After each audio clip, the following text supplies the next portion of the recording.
जवळजवळ 64-65 वर्ष झाले हा दत्त जयंती उत्सव सातत्याने चालू आहे. मध्ये 2 वर्ष आपण करू शकलो नाही, कोरोनाचा काळ होता, त्यानंतर भाई गेले. आता याच्यानंतर दरवर्षीप्रमाणे आपला हा दत्त उत्सव होतो आणि या उत्सव प्रसंगी आपण आपला नेहमीप्रमाणे कार्यक्रम असतात. दत्त भवनी, रंगभवनी, दत्त नाम संकीर्तन हे कार्यक्रम झालाच आहे. आपण प्रवचनाचा कार्यक्रम दरवर्षी ठेवतो. सौ वीणा जोशी ह्या आपल्याकडे दरवर्षी येतात. त्यांची काही ओळख करून द्यावी असं काही नाहीये, परंतु साहित्याचा खूप त्यांचा अभ्यास आहे आणि त्या नेहमी इथे व्यवस्थितपणे आपल्याला मार्गदर्शन करतात, भक्तीविषयी महत्व सांगतात. आज नर्मदा महात्म्य आणि नर्मदेचं महात्म्य आणि दत्ताचे जे काही आपले स्थान आहेत त्या स्थानाविषयी त्या प्रवचनातून मार्गदर्शन करतील. आपल्याला माहिती मिळेल. आपण ती अवश्य त्याचं श्रवण करावं. मी त्यांना विनंती करतो, आपण सुरुवात करावी. वक्रतुंड महाकाय सूर्यकोटी समप्रभ निर्विघ्नं कुरु मे देव सर्वकार्येषु सर्वदा. गुरुर्ब्रह्मा गुरुर्विष्णू गुरुर्देवो महेश्वरा. गुरुसाक्षात् परब्रह्म तस्मै श्री गुरुवे नमः. नमस्ते शारदे देवी सरस्वती मतिप्रदे. वसत्वं मम जिह्वाग्रे सर्वविद्याप्रदा भव. वसुदेवसुतं देवं कंसचाणूरमर्दनं देवकी परमानन्दं कृष्णं वन्दे जगद्गुरुम्. सर्वमंगलमांगल्ये शिवे सर्वार्थसाधिके शरण्ये त्र्यंबके गौरी नारायणी नमोस्तुते. नमस्कार. आज आपण 3-1 वर्षांनी प्रत्यक्ष भेटतो आहोत, नाही का? 2 वर्ष आणि ती म्हणजे विसरण्यासारखी नाहीच आहे. आणि त्यात काकांची आठवण तीही कधी न विसरण्यासारखी. पण काकांची इच्छा आहे की मी इथे यावं, म्हणून मला दादानी बोलवलं. असं म्हणतात, ऐकावं काय काय श्रवण करावं तर संतांचं जन्माख्यान. आज दत्त जयंती आहेच आहे आणि म्हणतात तर माझाही वाढदिवस आहे. तर आपणा सर्वांना नमस्कार करते आणि मलाही आशीर्वाद द्या. नाही, ही सेवा नेहमी घडो, आरोग्यदायी राहावं. बरोबर आहे. लीला चैत्र, भगवंताचं कार्य, संतांचा उपदेश आणि एखाद्या श्रीमद भागवतासारख्या ग्रंथांचं ग्रंथ साहित्य किंवा ज्ञानेश्वरी वाङ्मय, संतांचं आचरण, संतांचा उपदेश आणि संतांचं ग्रंथ वाङ्मय साहित्य हे सगळं ऐकावं. श्रवण काय करावं तर हे सगळं ऐकावं. म्हणून आज आपण सगळेजण इथे श्रवण भक्तीसाठी जमलेलो आहोत. नवविधा भक्तीतील भक्तीच्या सोपानातली पहिलीच भक्ती श्रवण. असं म्हटलंय वेदांमध्ये, श्रवणाचं महत्व म्हणजे ओम भद्रम कर्णेभिः शृणुयाम देवाः. भद्रम म्हणजे काय? का कल्याणकारी. देवाचे हे देवा आम्हाला नेहमी कानानी कल्याणदायक गोष्टी ऐकायला मिळवतात. मग कल्याणदायक म्हणजे काय? भद्र. भद्र म्हणजे भगवंत. ज्या भगवंताविषयीच्या गोष्टी आहेत, संतांचा उपदेश आहे, ग्रंथांचं साहित्य आहे, जे जे कल्याणकारी आहे आमच्या आयुष्याला, सांसारिक नाही पारमार्थिक आयुष्याला, ते सगळं आम्हाला ऐकायला मिळो. आणि ते कसं ऐकायचं तर एकाग्रतेने ऐकायचं. एकाग्रता कशी असावी तर रोम ऐकायला गेला पाहिजे. शरीराच्या रोमात ना ऐकून घेता आला पाहिजे भगवंत सगळं आपल्याला. आमचे महाराज बोलतात ना, माझे सद्गुरू, तेव्हा आम्ही नसतोच असं वाटतं तिथे की प्रत्येक सगळा रोम ऐकून घ्यावा, किती वेळ साठवून घेऊया असं वाटलंच पाहिजे. असं ऐकावं. कारण आपल्याला पुराणातून आपल्या सांगितलंय की श्रुती स्मृती पुराणोक्त, म्हणजे आपल्याकडे पाश्चात्य देशापेक्षा ऐकण्याला जास्त महत्व आहे. पाश्चात्य देशामध्ये वाचण्याला महत्व आहे, आपल्या भारतीय संस्कृतीमध्ये ऐकण्याला महत्व आहे. आणि म्हणून आपण मोठी लोक नातवंडांना सांगतो बघा, आधी ऐक माझं. आई सांगते आधी ऐक माझं. मग का तर तेव्हापासून ऐकण्याची सवय लागू दे म्हणून. असो, आज आपण रंगावधूत महाराजांविषयी छोटीशी एक कथा सांगते, ती ऐकूया. आणि पुढे थोडस नर्मदा परिक्रमेचं महात्म्य थोडक्यात सांगणार हं, अगदी, कारण वेळ कमी आहे. आणि मग आपल्याला भ्रमंतीला जायचंय. आपण दररोज पूजा का करावी इथपासून सुरुवात करते, मग नर्मदा परिक्रमा. परिक्रमा म्हणजे काय? पूजाच आहे तिची. तर दररोज पूजा का करावी, त्याला एक असं उदाहरण सांगितलं गेलं की आपण पूजेमध्ये एकादशीला शेंगदाणे गुळ ठेवतो आणि उपवास नसलेल्या दिवशी किंवा उपवास होता, उद्या गुरुवार सगळ्यांचा असतोच मार्गशीर्ष गुरुवार, तर मग श्रीखंड पुरी ठेवतो किंवा जो तुमचा आवडता पदार्थ आहे, लक्ष्मीला जो आवडतोय, विष्णूला जो आवडतोय तो पदार्थ आपण नैवेद्याला ठेवतो किंवा नैवेद्य दाखवतो. पण आपला भगवंत तो नैवेद्य खातो का, असं आजकालची पिढी विचारते. आई खाल्लंय का देवानी? तिथंच आहे तसाच प्रसाद. माझंच नातू म्हणतो मला, म्हटलं खाल्लंय बाळा. कसं खाल्लंय? तू नाही खाल्लंस ना, मग तुझ्या आधी भगवंतानी खाल्लंय. उष्टनी द्यायचं, फक्त शबरीला अधिकार होता, बाकी कुणाला नाही. तर आधी भगवंतानी खाल्लं. कशानी? तर त्या आपल्या प्रसादाच्या सुवासानी ग्रहण केलेला असतो. आणि तो प्रसाद आपण नैवेद्य म्हणून नंतर जेव्हा घेतो तेव्हा आपल्या मनातली सात्विकता किंवा आपल्या विचारातली सात्विकता, आपल्या आचरणातली सात्विकता भगवंत आपल्याला देत असतो त्या प्रसादातनं. नैवेद्य दाखवल्यानंतर जो आपण घेतो त्या प्रसादातनं भगवंत आम्हाला देत असतो. पण भगवंत काय खातो? आहे उत्तर कोणाकडे? भगवंत खातो, नक्की खातो. माझ्यातला अहंकार, माझ्यातला अभिमान, समोरच्या भक्तातला अभिमान, चांगला सात्विकतेचा पण असतो. असं काय रावणच पाहिजे असं नाही. मी चांगली वागते, हा माझा अभिमान आहे. तो खायचा कोणी? तर भगवंतानी. म्हणून नैवेद्य दाखवायचा, दररोज पूजा करायची. ती पूजा करता करता आमच्यातला सात्विक भाव एवढा वाढतो की मी सात्विक आहे हेच मी विसरून जातो. आणि तो भगवंत मग आमचा अभिमान खाऊन टाकतो. म्हणजे नैवेद्याबरोबर हा अभिमान, हा अहंकार भगवंत खातो. यासाठी दररोज पूजा करायची. मला एकाने विचारलं, दररोज पूजा का करायची बाई? म्हणून मग मी ते सगळं विचारलं, अभ्यासलं, माझ्या महाराजांना विचारलं. तेव्हा महाराजांनी सांगितलं की असं असतं, रोज पूजा करायची. श्वास सारखे घेतो ना, दररोज 2-3 त्रिकाळ खातो ना, मग दररोज पूजा करायची. मग पूजा करताना हा अभिमान, अहंकार रहित होत जायचं. तो खातो म्हणजे काय? आम्हाला हे रहित होत जायचंय, आम्हाला याशिवाय जायचंय. आज दत्त जयंतीला आपण गुरुपूजन करतो, पण काही ठिकाणी असं दिसून येतं की ही गुरुपूजा गुरुवादात परिवर्तित होतीये, गुरुवादात होतीये. तसं व्हायला नकोय. आणि म्हणून ही पूजा अशी करायची की ही पूजा करताना मानवातली अंधश्रद्धा आणि आमच्यातला अज्ञान, अंधकार हे दूर झालं पाहिजे, याची काळजी आपण प्रत्येकाने घेतली पाहिजे. मोक्ष मिळतो, मोक्ष मिळतो. कोणी बघितलं? कोणी गेलं आणि येऊन सांगितलं मोक्ष मिळालाय मला? असं आजकालची मुलं विचारतात. आजी मोक्ष मिळतो म्हणजे काय सांग? माझा मुलगाच म्हणतो, आई मोक्ष मिळतो दाखवून दे, कुठे मिळतो? तू जाऊन येणारच का परत सांगायला मला? बरोबर आहे की? असं कोणीच आलेलं नाहीये, असं आपल्याला माहिती आहे. आज पण आलेलं नाही, पुढे येणार आहे की नाही माहित नाही. पण मोक्ष मिळतो कसा? तर सातत्याने आम्ही प्रसन्न राहणे. फक्त भगवंताची पूजा करताना प्रसन्न राहायचं नाही, कारण का आम्हाला मागायचं असतं, प्रसन्न नसतं तिथे. दयनीय चेहरा करून मागतो आपण. जे नाही ना त्याची यादी मोठी सांगतो आणि हे दे दे दे बाबा असं म्हणून भिकारी होतो. आणि देवळाच्या दारात बसल्या माणसाला पटदिशी आम्ही भिकारी म्हणतो. आम्हीच भिकारी असतो खरे. मग आम्हाला काय मागायचं भगवंताकडे? आम्हाला नेहमी प्रसन्न ठेव. प्रसन्न ठेवलं की चुकीचं बोलणं तोंडात येतच नाही. आनंदात बघायचं का? नाही. त्रासात येतं, दुःखात येतं, बरोबर आहे. पण दुःख विसरायला पण शिकता आलं पाहिजे. मग कसं शिकायचंय? तर भगवंताच्या नामात राहायचंय, सातत्याने त्याची आठवण काढत राहिले. गोंधळकर महाराज म्हणतात, जिथे नाम तिथे मी. तसं सारखं सारखं नामात राहिलं की शेवटचा श्वास जातानाही तो मुखात येणार. नाहीतर मग शेवटच्या श्वासाच्या वेळेला वा वा के होती नाही. तर तसं न होता आम्ही नेहमी आनंदात राहणे हाच आमच्या आयुष्यातला मोक्ष आहे.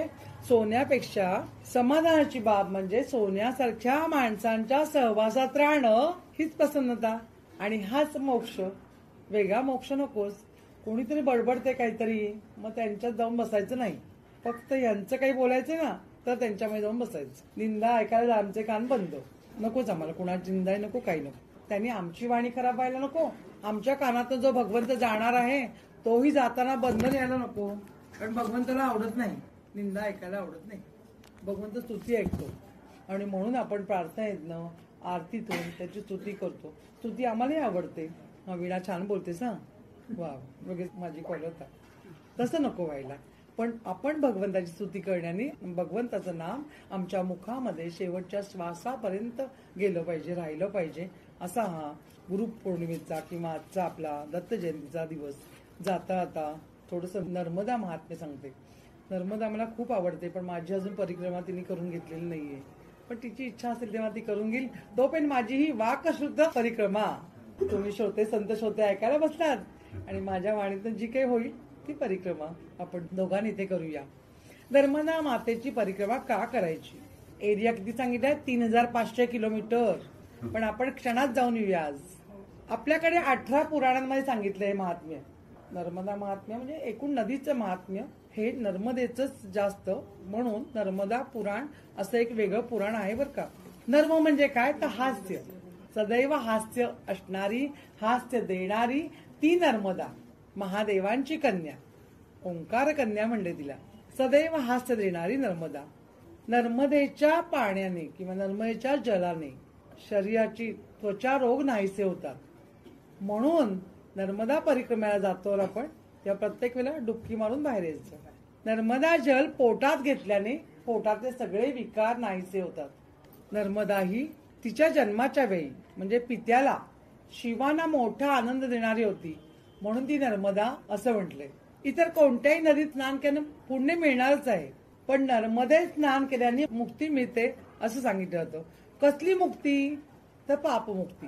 मग पाप काय फक्त शरीराच्या वर आहेत का? धूळ आहे, आंघोळ करायची, साबण लावून आंघोळ? नाही. पाप आमच्या मनातली, आमच्या विचारातली, आमच्या आचरणातली जी काही घडून गेली ती पुन्हा करायची नाही, म्हणून नर्मदा स्नान करायचं. पण तर स्नान करून यायचं पुन्हा तेच करायचे, उपयोगाचं नाही. पण त्याशिवाय ह्या नर्मदेमध्ये एक दिवस असा असतो वर्षातला की तिच्यामध्ये सगळ्या नद्या येऊन तिला मिळतात आणि त्या नद्या म्हणतात की सगळ्या मानवांनी आमच्यामध्ये येऊन जे पाप धुतलेलं आहे ना ते आम्हाला पापमुक्त व्हायचंय, म्हणून आम्ही तुझ्यामध्ये येऊन मिसळतोय की आम्हाला पापमुक्त कर. म्हणजे नर्मदा महात्म्य केवढं मोठं आहे. नर्मदेच्या नुसत्या दर्शनाने सुद्धा मोक्ष मिळतो. नर्मदेला कधी मोठा पूर आला आणि जवळची गावं वाहून गेली असं कुठे ऐकायला मिळालं नाही. ती नेहमी मर्यादेत असते.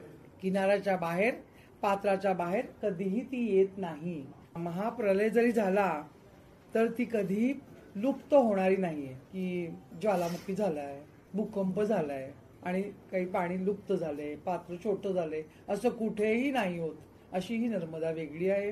आणि म्हणून नर्मदेच्या पात्रातून लाल रंगाचे जे गोटे असतात ना छोटे छोटे मिळणारे, त्यांना गणपती म्हणतात. कारण तोही महादेव आहे, महादेवाचा पुत्र आहे ना. मग तो आपल्या ताईला भेटायला जातो म्हणून तो गणपती. त्याला कधी तिथे नर्मद्या पण म्हणतात. पण आपण नर्मदा नदीतनं मिळणारा लाल रंगाचा गोटा गणपती मानून पूजा करायला घरी आणतो.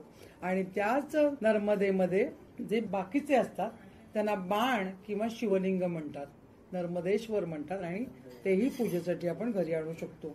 नर्मदेमध्ये स्नान करून अनेक पाप धुतली जातात. या नर्मदेचं महात्म्य 15 मिनिटामध्ये, 10 मिनिटामध्ये सांगणं माझ्या वाणीलाही अशक्य आणि तुम्हाला ऐकायलाही अशक्य. तरी सुद्धा जाता आता एक छोटीशी परिक्रमा केल्यासारखी आपण पुढे जाऊया. काकांकडे दरवर्षी दत्त जयंती आणि रंग जयंती आपण गेली 43 वर्ष काकांच्या घरात साजरी करतोय आणि तुमची टोटल 65 वर्ष तुम्ही साजरी करतात. म्हणजे काकांनी सांगितलेलं ते वर्ष 2020 सालच्या आधीचं, म्हणून मी आज पाहून आले मुद्दामून वहीमध्ये. मग म्हणलं आजचं 46 वर्ष आहे. असो, नमते प्रभूने गमे असं म्हटलंय. नमेते म्हणजे नम्र झाल्याशिवाय कोणी महान होत नाही असं रंगावधूत महाराजांनी आचरणासह दाखवून दिलं आपल्याला. आणि हे या रंगावधूत महाराजांचं आणि आपल्या काकांचं, मोरे काकांचं अतिशय जवळचा संबंध, अतिशय प्रेम दोघांचं. आणि एवढा माणूस की ज्याची गुरुसेवा इतकी महान झाली की शेवटचा श्वास त्यांना हवा तसा त्यांनी सोडला. वय झालं होतं, जायचं म्हणजे राहायचा कंटाळा असं खूपदा म्हणायचे काका. आणि त्यांना जायच्या वेळेला पण घरी येऊन त्यांच्या समोर त्यांनी श्वास सोडला. हे विशेष आहे. एवढी गुरुभक्ती महान होती. गुरुनी हात धरला होता ना, तो त्यांनी कधी सोडला नाही. आणि म्हणून त्यांना परत घरी आणलं, सुखरूप घरी आणलं. नाही तर किती लोक कशी गेली ती आलीच नाही परत. असे कित्येक घराच्या घरं अशी गेली गेलं. टिटवायची तर मी बघून आले मध्ये, घरीच्या घरं बंद झाली, कोणीच घरी आलं नाही माणूस. पण काकांची एवढी पुण्याई आणि गुरुसेवा एवढी महान होती की गुरुनी त्यांना घरी आणलं.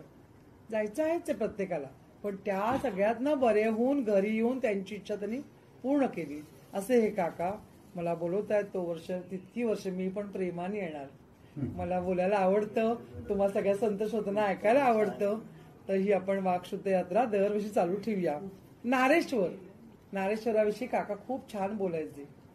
या नारेश्वरामध्ये आपल्या बापजींचं आयुष्य गेलं. त्यांचं एक पुस्तक दादाने मला वाचायला लिहिलं, तरंग. फार सुंदर आहे, खूप मोठं आहे. त्यातले एक 2 प्रसंग सांगते. आता आपण दत्त नाम संकीर्तन म्हणलं सगळ्यांनी, हो की नाही?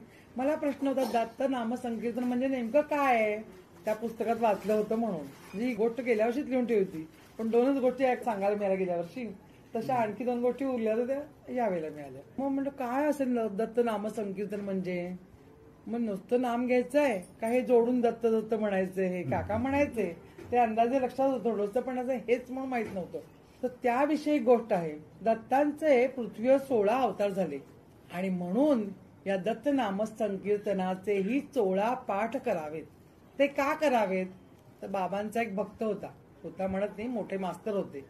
मास्तरांची यांच्यावर खूप भक्ती होती आणि एक दिवस एक माणूस आला आणि आपण असा विश्वास ठेवतो, त्यासाठी ही गोष्ट. एक माणूस आला की तुझा 8 दिवसात मृत्यू आहे बाबा. त्या मास्तरांनी सांगितलं. मास्तर भयंकर घाबरले. मृत्यूला आपण प्रत्येक जण घाबरतो, खरं मृत्यू खूप सुंदर आहे. वासाची जीर्णाने उगीच सांगितली नाही गीतेमध्ये, एवढं सुंदर सगळं अवतार बदलायचा आहे, तर का घाबरायचं? इतकी वर्ष जगलोय, सुंदर जगलोय, मला आता जरी गेला तरी चालणार आहे माझा श्वास, फक्त दादाला त्रास होईल म्हणून घरी जाऊन जाऊ दे. असं काय झालं की कर्माचं सगळं कर्म केलं, संसार झाला, नातू बघितला. त्यांची गरज संपणारच नाही कुणाची. कामासाठी आपण आहोतच ना, आहोत जिवंत तर केलं पाहिजे काम, त्याचा प्रश्न नाही. पण त्यांची गरज आहे म्हणून आपण थांबायचं असं नको. तर मग हे चांगल्या कर्मातनं मी थांबते, यातनं राहते, म्हणजे बरं वाटतं. तर तसं मृत्यूला ते घाबरले मास्तर आणि ते 8 दिवस असे झुरायला लागले. बारीक व्हायला. 8 दिवस उरला, आज 7 दिवस उरले, आज 6 दिवस उरले, 5 दिवस उरले, 4 दिवस उरले, तरी मास्तरांना गुरूंची काय आठवण येईना. खरं गुरूंची आठवण आली पाहिजे ना पहिली. गोंधळकर महाराजांकडे पण एक माणूस असाच गेला होता, माझा मृत्यू येणार म्हणून सांगितलं होतं. रामदास स्वामींकडे एक शिष्य असाच गेला होता. मला शिष्याने सांगितलं होतं की त्या शिष्याने पण सांगितलं रामदास स्वामींना की अहो मला एका माणसाने सांगितलं उद्या मृत्यू आहे. रामदास स्वामी म्हणले इथेच बस, मी खोली बंद करतो आणि अखंड राम नाम घे आणि तुझा मृत्यू कसा आहे तो बघूया. मी आहे ना बाहेर बसलो खोलीच्या. तसंच मास्तरांच्या बाबतीत पण घडलं. काही केल्या मास्तरांना सद्गुरू आठवले नाही आणि शेवटचे 2 दिवस उरले आणि सहज घरातलं सगळं सामान बघितलं. आता जाणार ना, उद्याने परवा मी जाणार, मग काय कसं सामान बघून घेऊया, काय काय आहे, काय काय मी गोळा केलंय. म्हणजे परिवार तर होताच, पण त्याशिवाय परिवाराशिवाय माणसाचा जीव नको त्या कोरड्या गोष्टीत अडकतो, हे उदाहरण दिले. आणि तसाच त्यांचा पण जीव अडकत होता. आणि त्यामध्ये एक छोटासा फोटो त्यांच्या सद्गुरूंचा दान दिसला. मात्र ते जागे झाले मास्तर. हरिच्छा म्हणले, मी 6 दिवस वाया घालवले, माझे सद्गुरू समोर आहेत, मला नेतीलच कसे?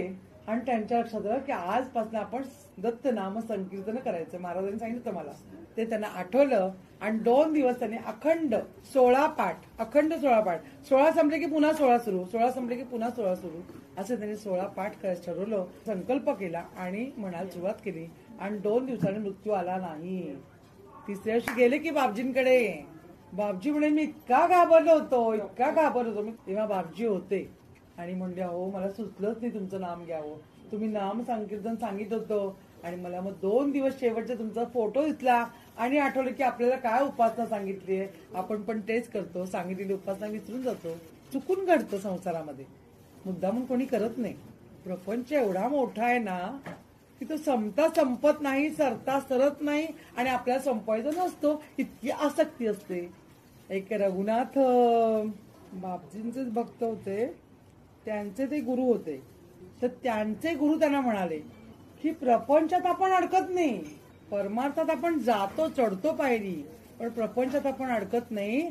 तर प्रपंचातल्या निर्जीव गोष्टींवर, माणसासह सजीव मध्ये पण आणि निर्जीव गोष्टींवर, गोष्टीच्या आसक्तीमध्ये आम्ही अडकतो आणि आम्ही भगवंताला विसरतो, नामाला विसरतो, अनुग्रहाला विसरतो किंवा अनुग्रहाला विसरतो. मग तो अनुग्रहाला न विसरता सातत्याने दिलेलं नामस्मरण आपण केलं तसं मास्तरांसगळं अपमृत्यूला घाबरून जाता येणार नाही. मग सद्गुरूंनी आपला हात धरले असतो की नाही, तर ते सद्गुरू आपल्याला कधीही हात सोडत नाही. त्यांच्या कृपेने, तारणहार असलेल्या सद्गुरूंच्या कृपेने, सातत्याने त्यांनी दिलेल्या गुरुनाम मंत्राने आम्ही हा अपमृत्यूही टाळू शकतो. पण जेव्हा आमचा खरा येणार आहे, ती तारीख दिलेली आहे, तिकीट देऊन पाठवलेलं आहे, मग त्या तिकिटाच्या दिवसाला आपण घाबरायचं नाही, अशी आपली तयारी ठेवायची. आणि बापजींच्या आयुष्याला आणखी एक प्रसंग सांगते. नारेश्वरी अखंड अनुष्ठान साधायची बापजींची. भूक तहान विसरून तपश्चर्या करायचे बापजी. बापजींचं जगणं, आचार विचार पूर्णपणे वर्तमान काळात जगणार असायचं. मागची आठवण नाही, पुढचा विचार नाही, फक्त वर्तमान काळात बापजी जगायचे. ते जगताना भविष्याची चिंता न केल्यामुळे आणि भूतकाळ पूर्ण विसरण्याची शक्ती त्यांच्यामध्ये असल्यामुळे त्यांना एक दिवस त्यांच्या कुटीमध्ये एक मुठभर मूग डाळ सापडली. त्याला भूक लागली ना, शिजवून खायला पाहिजे अशी वेळ होती दुपारची 12ची. त्याने नर्मदेतनं पाणी आणलं, नर्मदेच्या किनारीत राहायचं ना. थोडंसं पाणी आणलं, ते पाणी उकळायला ठेवलं. जेवढी केवढी डाळ होती, मुठभर काय ती धुतली आणि शिजायला टाकली. त्या पाण्यासकटच ते खाल्लं. केवढी भूक भागली ती भागली. बाकीचे अवधूत उपाशी राहिले. अवधूत म्हणजे आपले बापजी. पण त्यावेळेला दत्त महाराजांच्या पोटात दुखायला लागलं. माझा भक्त उपाशी आहे ना. मुठभर डाळ शिजलेली किती पोट भरणार हो एवढ्या मोठ्या देहाचं. दत्त महाराजांच्या पोटात दुखायला लागल्यानंतर दत्त महाराजांनी भक्तासाठी चमत्कार दाखवला. त्या कुटीमध्ये खरं तर कोणी येणार नव्हतं त्यावेळेला, अशी वेळ होती. दुपारची 12 2 बायका आल्या. माता कर्जण गावाहून 2 बायका त्याच भोजनाच्या वेळेला आठवडाभर पुरेल एवढं तांदूळ, गूळ, पिठ, डाळी, तूप, तेल, भाज्या किती दिवस पुरणार? 8 दिवस पुरणार. खाणारे बापजी एकटे. त्यांना नाही, 8 दिवस पुरणार, म्हणजे अनेकांना पुरणार धान्य घेऊन 2 बायका आल्या आणि म्हणाल्या की आमची एवढी सेवा स्वीकारा हो बापजी, आम्ही आणले एवढं ठेवून घ्या. बापजी भगवंताला नमस्कार केला, सद्गुरूंना नमस्कार केला, त्यांच्या गुरुंनाही नमस्कार केला आणि सांगितलं, देवा तुमची लीला आगाध आहे. माझ्या पोटात भूक लागली आहे ती तुम्हाला कळली आणि म्हणून तुम्ही या भक्ताला कधीही उपास टाकायचं नाही म्हणून माझी पुढच्या 8 दिवसांची सोय केली. असा हा सद्गुरू आणि असा हा शिष्य. नारेश्वरचं जंगल, हे नारेश्वर नाव का पडलं माहितीये तुम्हाला? जाता सांगून जाते. नारेश्वर म्हणजे काय, तिथे एक नारोपंत नावाचे गृहस्थ होते आणि ते बापजींचे खूप चांगले भक्त, दत्तगुरूंचे भक्त. आणि तिथल्या गावी नारेश्वराला आधी कपर्दीश्वर नावाचा महादेव मंदिर आहे, आजही आहे. कपर्दीश्वर अतिशय प्रसिद्ध शिव मंदिर, महादेवाचं मंदिर. त्या कपिरदेश्वराचे पण ते भक्त होते आणि खूप उपासना करायचे महादेवाची. आणि त्यांना एकदा असं वाटलं की मी समजा गेलो तर माझं हे नाव माझ्याबरोबर निघून जाणार, माझी आठवण कोण ठेवणार. आणि तेव्हा ते बापजींकडे जाऊन नमस्कार करून आले ते. तर माझी देवाबरोबर ही इच्छा मला शेअर करायची आजच्या भाषेमध्ये. माझी इच्छा भगवंताला सांगायची की माझं नाव माझ्याबरोबर तुलाही जोडलं गेलं पाहिजे आणि तुझं आणि माझं नाव या इथे प्रसिद्धी राहिलं पाहिजे माझ्या मागे पण. आणि ते नारोपंत म्हातारे झाले होते. कधीही मला बोलावणं येईल, पण त्यांना मना धनानी अतिशय कपर्दीश्वराची सेवा केली होती आणि त्यांची इच्छा कपर्दीश्वरांनी आणि आपल्या सद्गुरूंनी पुरी केली. त्यांच्या मागे त्या गावाला कपर्दीश्वरातला ईश्वर आणि नारोपंतांचा नार, यातनं नारेश्वर गावाचं नाव झालं आणि तिथे बापजींनी वास्तव्य केलं अनेक वर्ष. जाता बापजींची एक गोष्ट सांगते की कुणाबद्दल कशी आपुलकी असते कुठल्याही जीवाबद्दल सद्गुरूंना, आणि त्या जीवाला सोडवण्यासाठी भक्तांनी कसं वागावं एका प्राण्याच्या गोष्टीतून सांगते. अवधूतजी म्हणजे आपले बापजी कडुनिंबाखाली वास्तव्याला असायचे नारेश्वरी. कडुनिंब पण कसा बघा, असा वाढणारा वृक्ष, निसर्गाची ऑर्डर स्वीकारून असा वाढणारा वृक्ष निसर्गाच्या ऑर्डरच्या विरुद्ध गेला आणि उलटा वाढायला लागला आणि त्याची छत्री बनली की जी बापजीना सावली करू लागली. अशाच त्या शाखाई बापजी असायचे सारखे. तिथे किती सुंदर वर्णन आहे बघा. पहाटेची वेळा होती. निसर्ग नियम बदलून या वृक्षावर वाढणाऱ्या, उलटा वाढणाऱ्या, सावली धरणाऱ्या, छत्रीच्या आकारात गोल घेर करणाऱ्या थंड वारा मंद गतीने वाहत होता. नर्मदा मैयेच्या दर्शनाने पाप ताप संकटाचा नाश होतो असं म्हणतात ना, तेव्हा तिचं पाणी तिथे जुळगार थंड वाहत होतं. आनंदाचा कंद म्हणजे आपले बापजी तिथे बसले होते. जणू काही तो मंद गतीने वाहणारा वारा बापजींना चामर ढाळत होता आणि तिथे कडुनिंबाच्या फांद्यांवर एकीकडे साप, एकीकडे खार, सरडा असे एकत्र नांदत होते. इकडून तिकडे धावत होते. पहाटेची वेळ ना, आपण उशिरा उठतो, हे सगळेजण लवकर उठतात म्हणून चिमणी पण चिवचिव लवकर करते बघा 6 वाजता. आता दिसत नाही बिचारी, कमी झाली सिमेंटच्या जंगलामध्ये. तर तिथे एक नाग आला पण खूप फुतकारत होता. बापजींना काही करत नव्हता, पण तो झाडावर जोरात असे फुतकारे मारत होता. पण सापाची किंवा नागांची एक शक्ती असते की त्यांची जीभ लांब केली त्यांनी की ते समोरचं सावज पटदिशी आत येतं, त्यांच्या घशात जातं. तशी एक खार तिथे सारखी तुरु धावत होती. तिने बघितलं होतं नागाला, ती घाबरत होती पण ती मुद्दाम समोर हिंडत होती. एखाद्याला चिडवायचं असं ना तशी ती खेळत होती.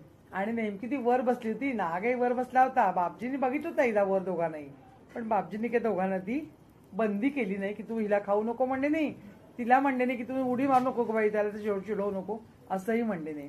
म्हणजे कुठे बोलायचं नाही हे पण दाखवून दिलं आपल्याला. काही वेळेला आपण आजी असतो की नाही, म्हणून पड्डीच सल्ला देतो आणि तो तरुण पिढीला आवडत नसतो. चुकीचं नाही त्यांचं, पण त्यांना आवडत नाही हे चुकीचं नाहीये, तो त्यांचा वयाचा धर्म आहे. आणि आपल्या वयाचा धर्म असा असतो की पुढे खड्डा आहे ग बाई, जाऊ नकोस, कारण आपण त्या खड्ड्याला घाबरतो. आपलं नातवंड आहे ना, पडायला नको, आपली लेक आहे ना, त्रास व्हायला नको असं आपल्याला वाटत असतं. पण तरी सुद्धा त्यांना डोळे दिलेत म्हणून आपण गप्प बसते. बघू दे की खड्ड्याची उंची त्यांनी पण मोजू दे की, सारखी आपणच किती संकटात जायचं. त्यांना पण कळलं पाहिजे या खड्ड्यातनं सोडून आपल्याला बाहेर जायचंय, त्यांना वर यायचंय. सारखा हात धरायचा नाही. त्यांना पण त्यातनं बाहेर पडता आलं पाहिजे, त्यांना पण शिकता आलं पाहिजे.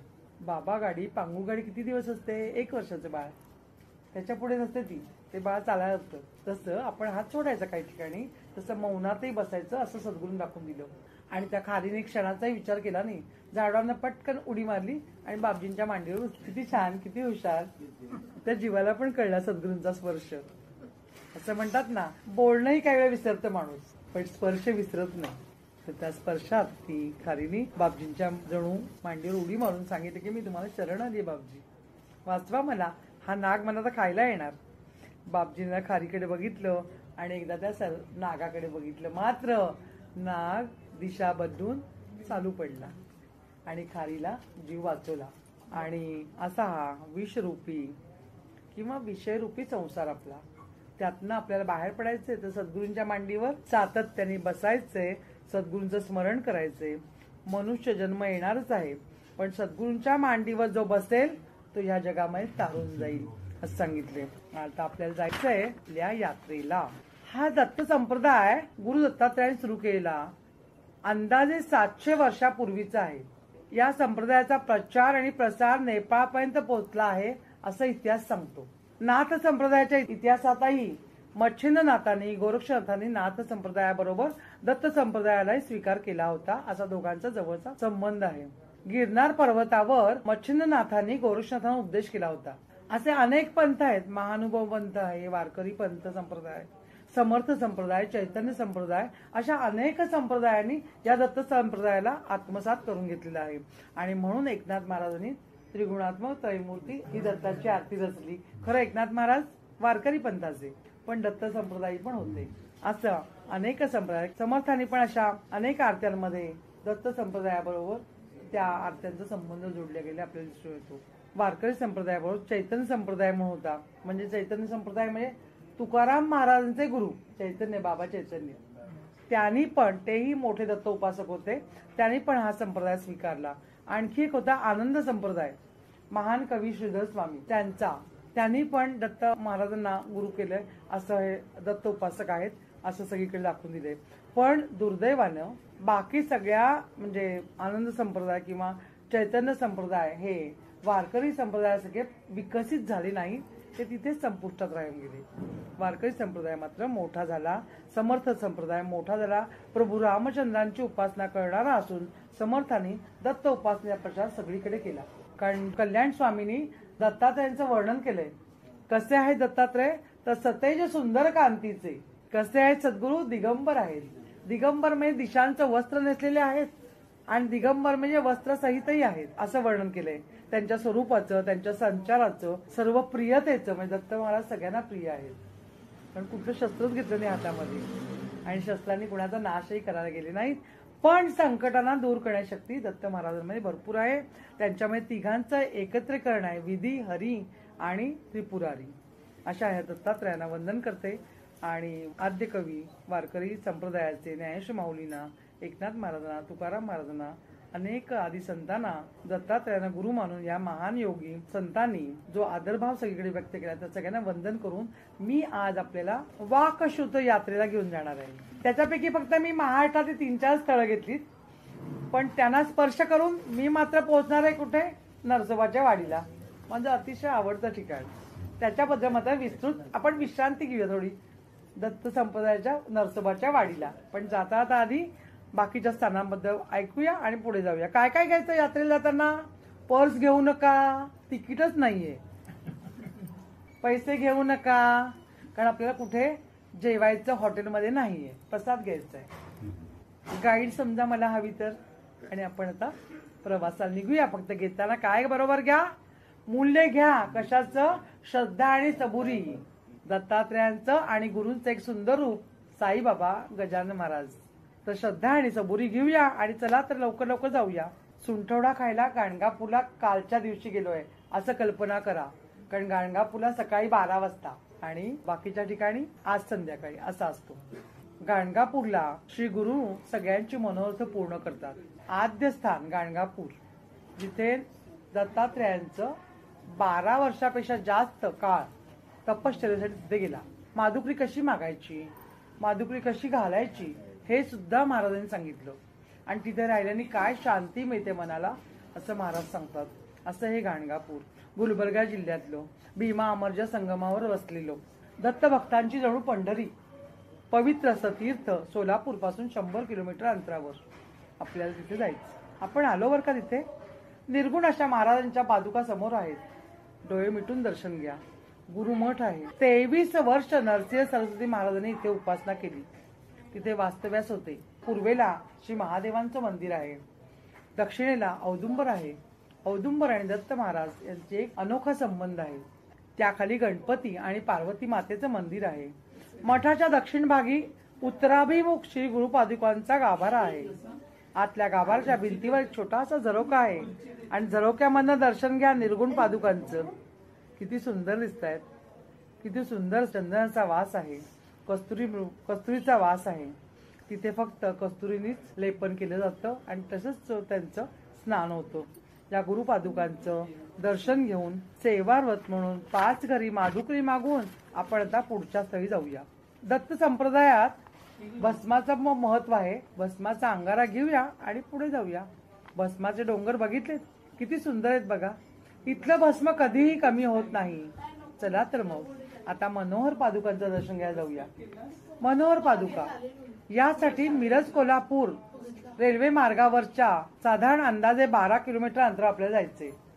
म्हणजे नरसोबाची वाडी कृष्णामाई आणि पंचगंगेच्या संगमावर वसलेलं रमणीय घाट, 8 खांबावर उभारलेलं मंदिर काय सुंदर आहे. आपण सगळ्यांनी पाहिलं असेल. छोटेखानी आहे. गुडघे वाकून गुरुजींना आत जावं लागतं बरं. म्हणजे दत्तात्रयांकडे किंवा गुरूंकडे जाताना किती नम्र व्हायचं हे दाखवण्यासाठी जणू इथे आपल्याला दत्त मंदिर असं छोटं केलं आहे. तीर्थ ते अनेन इति, ज्या योगे तरुण जाता येतं ते म्हणजे तीर्थ. आणि म्हणून आपण सगळ्या क्षेत्रांना तीर्थक्षेत्र असं म्हणतो. तिथे नद्यांचा सहवास तिथे त्या क्षेत्राला असतोच असतो. अशी ही दत्तभक्ती महाराष्ट्र, कर्नाटक, आंध्र, गुजरात अशा अनेक प्रांतांमध्ये मोठ्या प्रमाणात दिसून येते. या छोट्याशा दरवाजातून आत जाताना आपल्याला मनोहर पादुकांचं दर्शन होतं बरं. पादुकांवर दुग्धाभिषेक होताना किती मनोहर दिसतोय बघा. आणि तो मनोहर दिसतोय म्हणून जणू त्यांना मनोहर पादुका म्हणतात. ही गुरुदत्त देवता अतिशय कल्याणकारी आहे. ध्यान, ज्ञान आणि योग या मार्गाची मार्गदर्शक आहे. ही देवता निजभक्तांचे रक्षण आणि संवर्धन करणारी आहे. अग्निपुराणामध्ये श्री दत्त द्विभुज एक मुखी दाखवलेत, जी सध्या पुण्याजवळील नारायणपूरमध्ये मूर्ती आहे. आणि आमच्या मिरजेला पण आहे. माझं सासर मिरज आहे, मला खूप आवडतं. मिरजेला किल्ल्यामध्ये एकमुखी दत्त आहे. आजही मंदिर आहे, कधी गेलात तर बघा. मगाशी म्हणलं ना, त्या गुरूंचं नाव आठवलं, निरंजन रघुनाथ.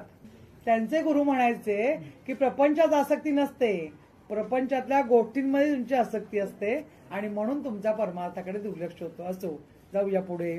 थोडासा विश्राम या वाडीमध्येच करूया. म्हणून या वाडीचं मत निवांत वर्णन सांगते. कशी आहे ही वाडी? जागृत स्थान आहे. दत्त गुरूंची सुखाची राजधानी म्हणले. अतिशय सुख वाटतं वाडीमध्ये गेल्यानंतर. साधारण 1.5 किलोमीटर लांबीचं हे लांब रुंद क्षेत्रफळ असलेलं पावन असं मंदिर आहे. कृष्णेच्या पश्चिम तीरावर विराजमान आहे. 51 पायऱ्यांचा भव्य घाट आहे. जो घाट एकनाथ स्वामी महाराजांनी बांधलेला आहे. सुंदरसं काळ्या शिळेचं भगवान दत्तात्रेयांचं मंदिर आहे. पादुका मंदिर, श्याम सुंदर पादुका. स्वयमेव वास्तव्य करायला 12 वर्ष इथे नरसिंह सरस्वती होते. गुरूंचं इथे प्रगट रूप होतो. आजही प्रगट रूप आहेत, तिथेच पादुका असतात. म्हणजे म्हणून गिरणारी पण पादुकाच आहेत, बाकी नाही. आता त्यांनी मूर्ती स्थापन केली आहे, पण सांगितलं. नरसोबा म्हणजे काय? दत्तावतार. नरसिंह सरस्वती स्वामी महाराजांचं शॉर्टकटनी नाव. संन्यस्त स्वरूपामध्ये होते. याच कारणाने इथे संन्यासांचं पूज्य मानून पूजन केलं जातं. रात्री दिवा लावायची व्यवस्था तिथे आहे.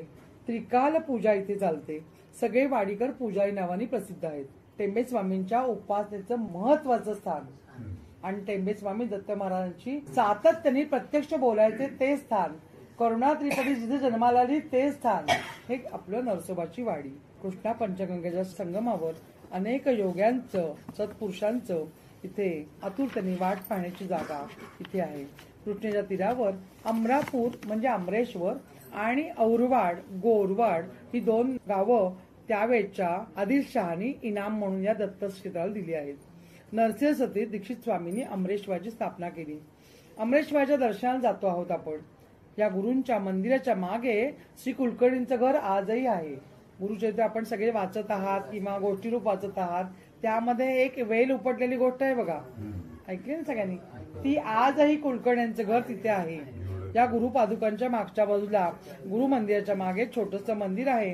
त्या गुरुने उपटलेल्या घेवड्याच्या वेलाची जागा त्याच जागी घडलेली आहे. तिथे गुरूंच्या पादुका आहेत. माहिती आहे सगळ्यांना ना गोष्ट? या वाडीला कृष्णे 4 घाट आहेत.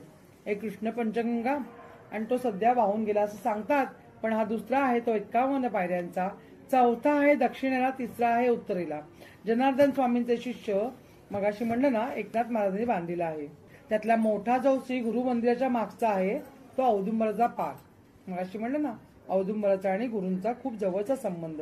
वासुदेवानंद सरस्वती टेंबे स्वामी यांचं स्मृती मंदिर आहे. रामचंद्र योगींची समाधी आहे. नारायण स्वामींची समाधी आहे. काशीकर स्वामींची समाधी आहे. लक्ष्मीनारायण मंदिर आहे. ब्रह्मानंद स्वामींचा मठ आहे. कृष्णामाईचं मंदिर आहे. नदीचं मंदिर असलेली जागा कुठेही नाही, फक्त कृष्णामाईचं आहे. आणि तिची दरवर्षी कृष्णा वेणा उत्सव होतो, जेव्हा वेणा नदी कृष्णेला भेटायला येते आणि तेव्हा कृष्णेला साडी ओटी भरतात. ती साडी तिला नेसवतात, म्हणजे त्या पात्राला या टोकाहून त्या टोकापर्यंत औदुंबरापर्यंत ते साडी हे वस्त्र महावस्त्र तिला प्रदान करतात. तिथे काठी हनुमान मंदिर आहे, अन्नपूर्णा मंदिर आहे, जान्हवी मंदिर आहे. जवळच रामशास्त्री जेऱ्यांची खाजगी वेद पाठशाळा आजही चालू आहे. 51 ते 60 विद्यार्थी आजही वेद पाठशाळेत शिकतात. कन्यागतामध्ये दर 12 वर्षांनी ह्या कृष्णेला भेटायला गंगा येते असं म्हणतात. तिचं महात्म्य आहे आणि तिथे तिचं दोघींचं संमिलन होतं. ते म्हणजे कन्या राशीत प्रवेश करणारा गुरु. म्हणून या स्थानाला एक वेगळं महात्म्य आहे. त्याशिवाय इथे दररोजचा आपला आठवड्यातला गुरुवार, शनिवार दत्तांचा उपासना दिवस म्हणून नरसिंह सरस्वतींचा जन्मदिवस, पौर्णिमा हे सगळे दिवस इथे साजरे केले जातात. पहाटे गावातून भक्ती फेरी काढली जाते. दिगंबरा दिगंबरा श्रीपाद वल्लभ दिगंबरानी गाव सगळं जागं होतं. गावात दुपारी 12 वाजता माधुकरी मागितली जाते, माधुकरी घातली जाते. शिवाय पुजाऱ्यांच्या घरी पण जेवणाची व्यवस्था केली जाते. ज्यांना कुणाला भोजन करायचं त्यांनी ती करून या आणि मग निघूया पुढे. गुरुपौर्णिमा, व्यासपूजा, योगी महाराजांचे समाधी उत्सव, पुण्यतिथ्या, आषाढ शुद्ध प्रतिपदा म्हणजे आपल्या वासुदेवानंद स्वामींचा पुण्यतिथी. सामुदायिक श्रावणी, वासुदेवानंदांची जयंती पण भाद्रपदामध्ये श्रीपाद वल्लभ जयंती, मार्गशीर्षातील अति दत्त जयंती, मौनी स्वामींची पुण्यतिथी, माघामध्ये कृष्णोत्सव असे अनेक आणि महाशिवरात्र जत्रा असे अनेक उत्सव तिथे साजरे केले जातात. असे कार्यक्रम होतात. इथे दुधाचे आणि खव्याचे पदार्थ खूप सुंदर मिळतात. उत्तमोत्तम अशी बासुंदी आणि पेढे खरेदी करा आणि पुढे जाऊया. कवठाची बर्फी पण घ्या. करदंड आवडला तर करदंड घ्या. मंदिराच्या दुतर्फा खूप दुकानं आहेत. पोथ्या घ्यायच्या असतील, माळा घ्यायच्या जपाच्या सगळ्या घ्या, पण पुढे चला. कुणाला मूर्ती घ्यायची असेल, कुणाला शंख घ्यायचे असेल तर घ्या. पण जाता आता आणखी एक गोष्ट सांगते वाडीतल्या महत्वाची. या वर्षा ऋतूमध्ये या कृष्णाला प्रचंड मोठा पूर येतो आणि त्या 51 पाया जोडून ती दत्त महाराजांना भेटायला वर येते. ते बघण्यासारखं असतं दर्शन. पण त्यानंतर काय होतं माहितीये, हे पाणी दक्षिण द्वारातनं बाहेर पडतं, उत्तर द्वारातनं आत जाऊन मंदिराच्या. आणि त्यावेळेला मात्र गुरु महाराजांना पण सर्दी होते. पावसात भिजतात ना, किती दिवस पाण्यात राहतात पादुका. तेव्हा मूर्ती रूपाने पादुका वर आणतात, पण मूळ पादुका तिथे असतात. तर खरोखर ते पाणी जेव्हा ओसरतं ना, तेव्हा पाय फुगलेले दिसतात. माझे सासरे एवढे पवित्र होते, त्यांना आज जाऊन दर्शन मिळायचं. अण्णा सांगायचे पादुका ना छोट्या बाळाच्या पायासारख्या आहेत, इतक्या मऊ आहेत, म्हणून त्या मनोहर आहेत. असो तर त्यावेळेला पुजारी लोक औषध मिश्रित काढा तयार करतात आणि त्या काढ्यानी पादुकांना स्नानही असतं आणि तो काढा नैवेद्याला पण तोच ठेवतात. आणि तो काढा आपल्या सगळ्या भक्तांना तो महिनाभर जवळजवळ नैवेद्य म्हणून घेऊन जातात. लोक घरी ताप वगैरे आला तर तोच काढा घेतात, औषधे घेत नाही. असं वाडीकर पुजाऱ्यांचं घर मी बघितलंय. म्हणजे आमचे पुजारी जे आहेत ना वाडीकर, त्यांच्याकडे बघितलंय मी. त्या काढ्यामध्ये काय काय असतं, 20 लिटर पाण्यामध्ये उकळतात. तुम्ही पण घरी करून घेतलात तर चालणार आहे. 20 लिटर पाणी नाही, ते पादुकांचं स्थान असतं. खारीक, खडी साखर, लवंग, काळ्या मनुका, दालचिनी, सुंठ आणि मिरी, 7 गोष्टी किती घ्यायच्या, थोडे थोडे घ्यायच्या आणि 20 लिटर पाण्यामध्ये हा उकळायचा. तो उकळून 5 लिटर करायचा, एवढा कमी करायचा, 20चा 5. मग त्या हिशोबात आपल्या घरात पण 1चा पाव हिस्सा करायचा आणि आपण तो काढा साध म्हणून ग्रहण करू शकता. आणि मनोहर पादुका कशा आहेत तर त्या आकृष्ट करणाऱ्या आहेत, अतिशय सुंदर आहेत, पण सच्छिद्र आहेत. त्या कसल्या पाषाणाच्या आहेत, चंद्रकांत पाषाणाच्या आहेत. चंद्रकांत पाषाण कुठला, आपला विठोबा जो आहे ना, मग त्या सगळ्या सावळ्याच असतात बरं, म्हणून त्या आपला विठोबा पण सावळा आहे. तर चंद्रकांत पाषाणाच्या पादुका आहेत. आपली लक्ष्मी कोल्हापूरची ती पण याच पाषाणाची आहे, चंद्रकांत पाषाणाची. अशा या केदारेश्वराला कोणी गेला असाल, केदारनाथाची पिंड आहे ती पण तशीच आहे, या चंद्रकांत पाषाणाची आहे. तुम्ही जवळ जाऊन बघितलं असेल तर कळेल. असा कोल्हापूरची अंबाबाई, पंढरपूरचा विठोबा, केदारेश्वर आणि या पादुका गुरुदत्त पादुका ही कृष्णवर्णी, त्यावर आयुध आहेत. अत्यंत तुळतुळीत पादुका आहेत, सतेज आहेत, कांतिमान आहेत, पण त्याच्यावर सारखा सकाळ दही दुधाचा अभिषेक झाल्यामुळे आणखी त्या मऊ झालेल्या आहेत. म्हणून आता चांदीच्या पादुका ठेवून त्याच्यावर अभिषेक केला जातो. त्या मूळ पादुकांच्या समोर त्या पादुका ठेवल्या जातात आणि करुणा त्रिपदीने घरोघरी इथे सगळीकडे या महाराजांना आर्ततेने आळवलं जातं. या मंदिराला कळस नाही, तुम्ही कोणी मुद्दामून पुन्हा गेलात तर बघा. आतापर्यंत बघितलं असेल, लक्षात आलं असेल तर मला माहित नाही, पण नाही एवढं मात्र नक्की. मग मी एकदा आमच्या अण्णांना विचारलं होतं, पण अण्णा म्हणजे मला काही माहित नाही. मग मी शोधून काढलं आणि मला मिळालं. त्यावेळेच्या विजापूरच्या म्लेंच बादशहाने हे मंदिर बांधलं असा उल्लेख आहे. तर का बांधलं तर त्यांनीच हे इनाम म्हणून गौरवाड आणि औरवाड गावं पण दिली देवाला. आणि तेव्हा त्यांची अंध मुलगी होती छोटी बादशाची, तिला बिदरच्या बादशाने सांगितलं की तुम्ही जाऊन दत्तगुरूंना शरण जा वाडीच्या. आणि बादशाने ऐकलं, ते गेले, मुलीला घेऊन गेले. जी काही उपासना तिथल्या गुरुजींनी सांगितली ती केली आणि त्या उपासनेने त्या मुलीला नजर आली, दृष्टी आली आणि त्याचा विश्वास दत्तगुरूंवर बसला. म्हातारपणी त्यांनी विजापूरहून वाडीला येणं होईना म्हणून विजापूरमध्ये आजही बांधलेलं श्री गुरूंचं सुंदर मंदिर पाहायला मिळतं. जे त्यांनी वय वाढलं आणि वाडीला येणं जाणं कमी झालं म्हणून दत्तगुरूंच्या सांगण्यावरून दत्तगुरू म्हणाले तू येऊ नकोस, मी तुझ्याकडे येतो, तू तिथेच मंदिर बांध. म्हणून आजही विजापुरामध्ये दत्तगुरूंचं मंदिर बांधलेलं त्यांच्या गुरूंच्या ऋणातून मुक्त होण्यासाठी किंवा उत्तरायी होण्यासाठी. आज जो जीर्णोद्धार केला आहे देवळाचा तो विजापूरच्या बादशाहाने केलाय आणि म्हणून मंदिराला कळस नाही तर चपटी वीट आहे. देवळाच्या वर चौकोनी अशी चपटी वीट बसवली आहे त्या बादशाहाच्या त्यावेळच्या कारिगिरीमुळे. अशा या मंदिराला कळस नसून जी वीट आहे तिलाच नमस्कार करून आपण आता औदुंबरला जाऊया, कारण समोरचं पात्र औदुंबराचं. या औदुंबरा काठी नरसोबाच्या वाडीच्या सरखस दत्त मंदिर आहे. तिथे मोठा आजही आजोबा औदुंबर आहे. म्हणजे काय, वटवृक्ष आहे. कृष्णेच्या पैल तीरावर बिलवडी गावाजवळ औदुंबर हे गाव आहे. औदुंबराची अनेक घनदाट छायेची बाग निसर्ग वरदान म्हणून इथे लाभलेले आहे. नरसिंह सरस्वती इथे पण 12.5 वर्ष तपश्चर्या केली. चातुर्मासाचा प्रत्येक काळ तिथे नरसिंह सरस्वती जाऊन राहत होते. दत्तप्रभूंनी इथे पावित्र्य निर्माण करून दिलं आहे. आणि चला तर मग आता इथून आपण पुढे जाऊया, कारण थांबायला वेळ नाही ना. अक्कलकोटला स्वामी वाट बघतात आणि आलेच स्वामी नक्की वाट बघतात. त्याच्यामध्ये 2 अवतार सांगून पुढे जाते. म्हणून स्वामींचा 4था अवतार, दत्तावतार पहिले, श्रीपाद वल्लभ 2रा, नरसिंह सरस्वती 3रा. श्रीपादपूरला पिठापुरांचं स्थान आहे श्रीपाद वल्लभांचं, तिथे दर्शन घ्या आणि पुढे आपण कुरवपूरला जाऊया. नरसिंह सरस्वतींचं कुरवपूर हे गाव.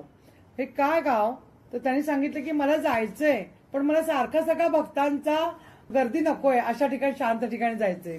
आज काय करतो आपण, गुरूंचं म्हणणं मानतो नाही तर कुरवपूरला भरपूर गर्दी. ते गुरु पळून गेले आमच्यापासनं की आम्हाला नकोय, मला सारखा भक्तांचा सहवास नकोय, सारखं मागणं आमचं ते द्यावं. आई पण कधी कंटाळते की नाही घरातनं, हे जा बाबा आता मी जाते बाहेर थोडा वेळ अशी म्हणते की नाही. तसे गुरु पळून गेले म्हणजे गुरुनी सांगितलं भक्तांना की आता मला भेटायला येऊ नका, तरी आम्ही काय करतो सारखे कुरवपूरची यात्रा करतो. नको सांगितलंय, तिथे लोक जातात मुद्दामून. येऊ नका म्हणलंय ना, त्यांना काहीतरी शांतता हवी असेल ना, त्यांना काहीतरी एकांत हवा असेल ना, त्यांना काहीतरी भक्तांचं रडगाणं नको असेल ना, ते न मागताही किती देतात. आणि आपण त्याची यादी विसरून जातो आणि सारखं मागायला त्यांच्या जागी जातो आणि देवळाच्या बाहेर बसतो बघ, त्याला मात्र भिकारी म्हणतो. तो भिकारी नसतोच, तो पोटापुरतं मागतो बोलतो. आणि आम्ही फक्त सगळ्या सोयी सुखसोयींसाठी मागतो. आम्हाला चांगली बुद्धी दिली आहे, कष्टकाला हात दिलेत, छानपैकी बुद्धीचा वापर कष्टांबरोबर जोडून आम्ही कमवू शकतो. पण ते थोडं कमी कमवूया ना. पण नाही, प्रत्येक माणसाला अमेरिकेला मुलाला पाठवायचं असतं आणि मात्र आजी आजोबा इतरायचं असतं. कशा आहे. आणि मग म्हणायचं आलाच नाही हो, 2 वर्ष आली. ही त्याची एक छोटीशी गोष्ट सांगते, आसक्तीची गोष्ट. एक आजी आजोबा होते, लग्नाला 50 वर्ष होती. उद्या सांगितलं कामवाईला ये आणि सगळं घर साफ करून जा. आम्हाला अगदी कंटाळा आलाय, मुलगा अमेरिकेला राहिलाय आणि काय हे स्वच्छ करणं होतच नाही मला. दुसऱ्या दिवशी कामवाली आली, आजी हा पाळणा घेऊन जाऊ, मला नातू होणार आहे आता, हो म्हणजे नातवंड होणार आहे. अगो बाई तो नाही, तो माझ्या सोन्याचा आहे. सोन्या म्हणजे माझा मुलगा, 50 वर्षाचा, लग्नाला 50 वर्ष, 49 वर्षाचा माझा मुलगा अमेरिकेला आहे ग. पण तो माझा बाळ्या याच पाळण्यात झोपला होता, म्हणून आज धनांच्या झाल्या अमेरिकेमध्ये जाऊन. असा आजींचा मोह. बर म्हणली तो नको. मग ही खुर्ची घेऊन जाऊ, नाही म्हणल्या, ती माझ्या नवऱ्याला माझ्या बापाने दिलेली आहे पहिल्या दिवासणाला, ती आजोबांना बसायला आजही लागते. बर आजी मग ती नको. मग काय घेऊन जाऊ, जुनी फडताळ्यातली भांडी घेऊन जाऊ, नाही म्हणल्या, ती सगळी पितेची आहे, ती माझ्या आजीची, माझ्या सासूची, आजी सासूची, ती त्यांनी दिली म्हणून मी संसार करू शकेल, तर मी कुठला संसार केला असता. नको ती नको, ती ठेव, ती घासून पुसून लखलखीत करून ठेव. आजी मग मी कॉट घेऊन जाऊ, नाही म्हणल्या, त्या कॉटवर तर मी बांधीन झाले, ती बाज आहे, ती एवढ्या वर्षात जुनी आहे, नको ग बाई, त्याच्यावर माझी खूप आठवणी, माझा सोन्या तिथेच मोठा जरा कॉटवर, ती पण नको नेऊ. मग आजी काय घेऊन जाऊ, बाहेर एक सायकल आहे घेऊन जाऊ, बाळाचीच आहे तुमच्या सोन्याची, नाही म्हणल्या, सोन्याची मुलं इथं कधी लागेल ना अमेरिकन आल्यानंतर, सोन्याची मुलं बसतील का अमेरिकन सायकलवर. असा आमचा मोह. शेवटी काय उरलं तर बाहेर एक छानपैकी कोल्हापुरी वाहनांचा जोड होता आजींचा, त्यावेळेचा. मग ती म्हणली, आजी तुम्ही काय आता वाहना घालत नाही, कारण तुम्ही कॉटवर बसले आहात, वॉकर घेऊन चालता आहात, वॉकर काय नेऊ शकत नाही कारण तुम्हाला त्याची गरज आहे, तर वाहनांचा जोड घेऊन जाऊ का, चांगला आहे हो, आम्हाला चालतो, उन्हामुळे पाय चटके बसतात, आजी घेऊन जाऊ का? घेऊन जा म्हणल्या. बाई खुश झाली. सगळं तर नाही म्हणल्या, एक तरी घेऊन जा म्हणल्या. उजव्या पायाच्या नेऊ नका म्हणल्या, डाव्या पायातल्या घेऊन जा. कसा मोह, कसली आसक्ती. लग्नाला 50 वर्षामध्ये नक्की आजोबा 80 वर्षाची जोडं असणार ना, 80-75ची. का उजवा ठेव? तर किडा मुंगे तर मारण्यासाठी ठेव. मग डाव्या पायाच्या नेऊन करू काय हो आजी मी? अशी आमची पण गत असते. आम्ही टाकतो म्हणतो आणि टाकत नाही काही. सगळं घेऊन बसतो आणि मग सुना ओढतात, मुली ओढतात, तक्रार करतो. आम्हाला टाकायचं, आम्हाला एवढं पण समजत नाही की हे एवढा मोठा देह सोडून जायचं, टाकून जायचंय. मग तो टाकताना किती यातना होतील आम्हाला. त्यासाठी तर जुनं टाकायचं. जुनं का टाकायचं? यासाठी जुनं टाकायला हात उचलला गेला पाहिजे द्यायला. तेव्हा हा देह जाणार ना. एक दिवस मातीत जाणार देह. अग्नी द्यायचा आपल्याला तो. मग तो देताना किती यातना होतील आम्हाला. म्हणून द्यायला शिकायचं. दानशूर म्हणजे काय? दानशूर म्हणजे काय? ती शूरत्व आलं पाहिजे दान करायला. म्हणजे किती गरज आहे बघा शूराची आपल्याला. शूरत्वाची किती गरज आहे. आम्ही शूरत्वच नाही आमच्याकडे, म्हणून आमच्याकडे दान होतच नाही. आणि आपण म्हणतो तो दानशूर आहे, हा दानशूर आहे. कशासाठी दानशूर? दान देण्यासाठी, मग काहीतरी देण्यासाठी शूरता आली पाहिजे अंगी. ती आमच्याकडे नसते आणि म्हणून आम्ही दुसऱ्याला दानशूर म्हणतो. आपण कवडूचुंबकच असतो आणि ते आम्हाला व्हायला पाहिजे. जाता आता औदुंबराच्या स्थानाचं दर्शन घेऊया, अक्कलकोट स्वामीने जाऊया.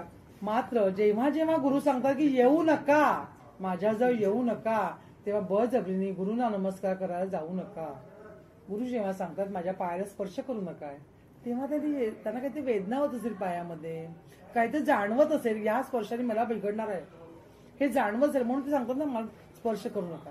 आपण तेव्हा मुद्दा म्हणून साडी असेल तर बाई असेल तर पाय सरकून नमस्कार, पुरुष असेल तर त्यांचं काय पॅन्ट शर्ट काय असेल ते पाय धोतर असेल सरकून, म्हणजे त्याच्या स्पर्शाने माझं पुण्य व्हावं. पण माझा पापी देहाचा स्पर्श त्यांना कशाला करावा हा साधा विचार आमच्या मनामध्ये येत नाही, शिवतही नाही. आणि आपण गुरूंची आज्ञा प्रत्येक ठिकाणी मोडत जातो. ते चांगलं नाही. म्हणून हे सांगितलं. स्वामी म्हणाले की स्वामींचा अवतार चौथा अवतार होता. तर भिऊ नको, मी तुझ्या पाठीशी आहे. अक्कलकोट कुठे आहे? सोलापूर जवळच आहे, अर्धा तासाच्या अंतरावर आहे.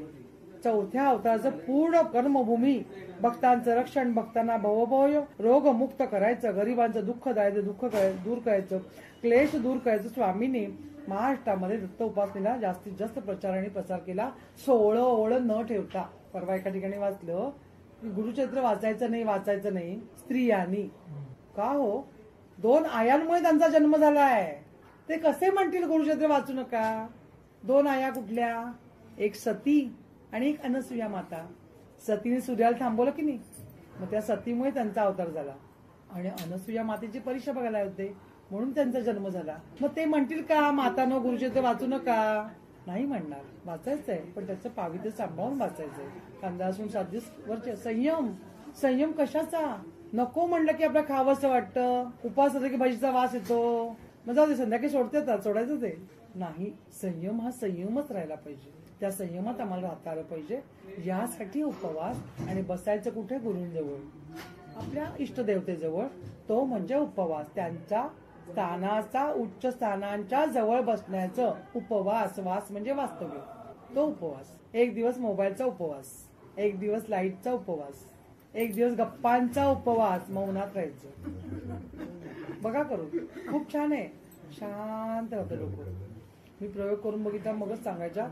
एकनाथ महाराजांसगळं गुळ बंद करा, नुसतं सांगायचं नाही नातवाला. मी गुळ खायचा बंद केला पाहिजे असं एकनाथ महाराजांनी सांगितलं आईला. मी गुळ खातो अगं माऊली, मग मी कसं सांगू तुझ्या बाळाला गुळ खाऊ नकोस? मी 7 दिवस करून बघतो आधी, गुळ न खाता मला कसं जेवण जाते. असं महाराजांनी करून बघितलं आणि मग त्या माऊली सांगितलं 7 दिवसांनी ये. मग ती म्हणजे 7 दिवस कधी लावले गुळ खाऊ नको सांगायला? अगं म्हणे मी खात होतो दररोज गुळ.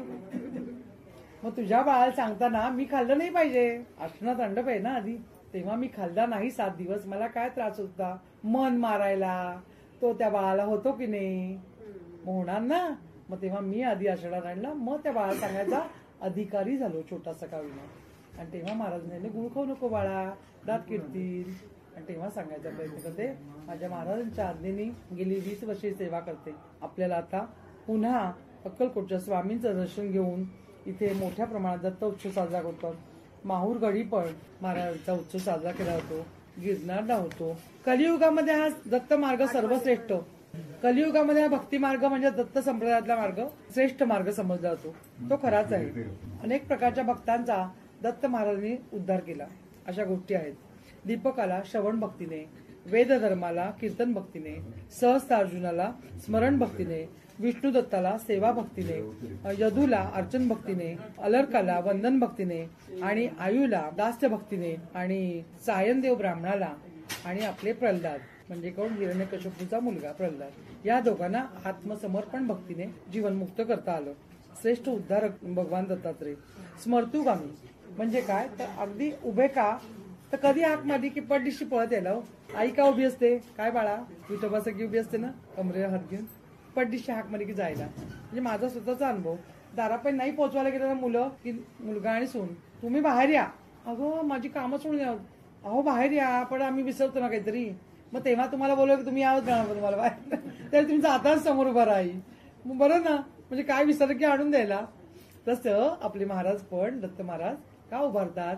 उभ्या दत्त महाराजांची नेहमी पूजन करावं. आपल्या गुरुचरित्रावर बसलेली मूर्तीची तस्वीर आहे पण नेहमी उभ्या दत्त महाराजांचं पूजन करावं का तर आपल्या हाकेला पड्डीशी स्मर्तुगामी पडपत येणारे कृपास्वरूप कळीचा काळ असणारे कुठल्याही भक्ताकडे विना विलंब जाणारे. गुरुचरित्रातली 9व्या अध्यायातली कथा आहे. धोब्याची इच्छा होती की मला राजा व्हायचंय. एका धोब्याला इच्छा होती. तुम्ही गुरुचरित्र वाचलं असेल तुम्हाला आठवत असेल बघा. तर त्या राजाहून मला काय करायचंय.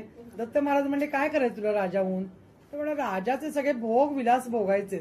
हो का हरकत नाही म्हणजे मग काय कर या जन्मामध्ये ज्या घाटावर म्हणजे कृष्णा घाटावर थोडक्यात दत्त प्रभू जातात ना म्हणजे श्रीपाद वल्लभ स्नानासाठी जातात ना त्यावेळी तू जा आणि दररोज फक्त नमस्कार कर बाकी काही करू नकोस असं त्याला एकाने सांगितलं. त्या रजका धोब्याला सांगितलं की जा श्रीपाद वल्लभ ज्या रस्त्याने जातात नदीवर स्नानाला तिथे जा आणि नुसतं नमस्कार दररोज नित्यवंदना करायची. मग अशी म्हणा रोज पूजा करायची. तशी रोज नित्यवंदना नाही झाली पूजा तुम्हाला हरकत नाही मानस पूजा करा. उत्तमातलं उत्तम सुंदर सुंदर वाहा. उत्तमातला उत्तम नैवेद्य दररोज करा पुरणपोळीचा. काही कष्ट नाही. गॅस लावायचं नाही. डाळ उकळायची नाही. ती चांगली झाली कणिकच मऊ होती भानगड नाही पण दररोज पुरणपोळी मानस पूजनी चांदीच्या सुंदर ताटामध्ये भरपूर तुपाची भरलेली वाटी विना पैशाची मनाच्या आत्मीयतेने आणलेली. पण तुपाशिवाय पुरणपोळी देवांना वाढू नका. त्यांचंही पोट दुखतं. खरंच दुखतं. जे आपण आपल्या बाळाची काळजी घेतो की नाही तशी त्यांची पण काळजी घ्यायची. मानस पूजेमध्ये उत्तमातले उत्तम फळं आणा. बरोबर आहे फळं महाग आहेत. सगळ्या कुटुंबियाला खायच्या घालायची तर 5 फळं पुरत नाहीत पण तुम्ही मानस पूजेमध्ये आणा ना. एक कुणे आणा फळं सगळी. सुंदर पक्वान्न करा. सुंदर वस्त्रालंकार व्हा आणि जे जे उत्तम उदात्त उन्नत जे भारतभूमीला सावरकरांनी दिलं तेच आपण दत्तप्रभूंना देऊया. आपल्या इष्टदेवतेला देऊया. आपल्या गुरुंना देऊया. आपल्या सद्गुरूंना देऊया. देवाला देऊया. दररोजच्या पूजेतला देवाला देऊया. ते पण उत्तमातलं उत्तम द्यायचं. ती पूजा करा आणि त्याच्याबरोबर वंदन करा. आपण नमस्कार का करा सांगतो यासाठीच. दररोज वंदन करायचं. काही नाही जातं तेवढं तरी करायचं आणि नामाचा जप मात्र चुकायचं नाही. सगळेजण तेच सांगतात नामाचा जप करायचा. अंतर्ज्ञानाने ही सगळी इच्छा देवाने जाणून घेतली. त्यांची इच्छा त्या धोब्याची. आणि नरसिंह सरस्वती स्वरूपामध्ये जेव्हा महाराज आले तेव्हा त्याला म्लेंच राजा केला म्हणजे बादशाह. त्याला सगळ्यातली उत्तमातली उत्तम भोग राजाचे याला दिले. का दिले असं राजांनी दत्त महाराजांना विचारलं. म्हणजे श्रीपाद वल्लभांना विचारलं मला हा जन्म का मिळाला हो. आज आपणही वाटतं ना की अरे मलाच का भक्ती वाटते फार आवडते बाकी आमच्या घरात कुणाला आवडत नाही असं का. काहीतरी कारण असेल ना त्याच्या मागे. तर मला एकाने सांगितलं तुमचा जन्म तुंगभद्रेच्या काठी होता. मागचा जन्म म्हणजे शिशेल पर्वताजवळ पायथ्याशी पाताळगंगा तुंगभद्रा तिथे होता तुमचा जन्म आणि तिथे तुम्ही देवाची सेवा करण्यासाठी उपलब्ध झाला होता तिथे त्यावेळेला. आणि ती सेवा तुमची अर्धवट राहिली म्हणून तुम्हाला बालपणापासून भक्ती आवडते. तशी या धोब्याने विचारलं मला जन्म एवढा राजाचा सुंदर कसा काय आला या जन्मी. एवढा सुखा विलासात आहे मी काय कारण आहे. तेव्हा सांगितलं महाराजांनी श्रीपाद वल्लभांनी की तुझ्या वंदन भक्तीचं परतफेड मी या जन्मात करतो. म्हणजे महाराज काही ठेवून घेत नाहीत. नमस्कार सुद्धा त्या सुखोपभोगाने त्याला परत दिला असे हे महाराज. कलियुगामध्ये तारणारे ज्ञानावतारी प्रभू दत्तात्रय, भक्तांना अकाम करून ज्ञान देणारे असे हे दत्त महाराज. चला तर मग आपण आता अक्कलकोटून पुन्हा परतीच्या प्रवासाला मोरे काकांच्या घरी अवतीर्ण होऊया. आता गाडीत बसा, लवकर लवकर पुन्हा डोंबिवली निघालो आहोत. तिथून आपला दत्त जन्माचा सुंठोडा घेऊन बाहेर पडूया. आतापर्यंतची सगळी सेवा ही श्रद्धेच्या तबकामध्ये निष्ठेच्या ज्योती लावून शब्द भाव फुलांची ओंजळ घेऊन श्री गुरु आणि रंगावधूत महाराजांच्या चरणी वाहून माझ्या उपास्य देवता म्हणजे माझे महाराज त्यांच्याकडे कृपा वरदान मागते की आपणा सर्व संत श्रोत्यांसह वक्त्यालाही आयुष्य आरोग्य मिळो, सुमती देवो. नमस्कार. पुन्हा भेटूया पुढच्या वर्षी 2023 साली मोरेंच्या घरी. कीर्तन श्री गुरुदेव दत्त.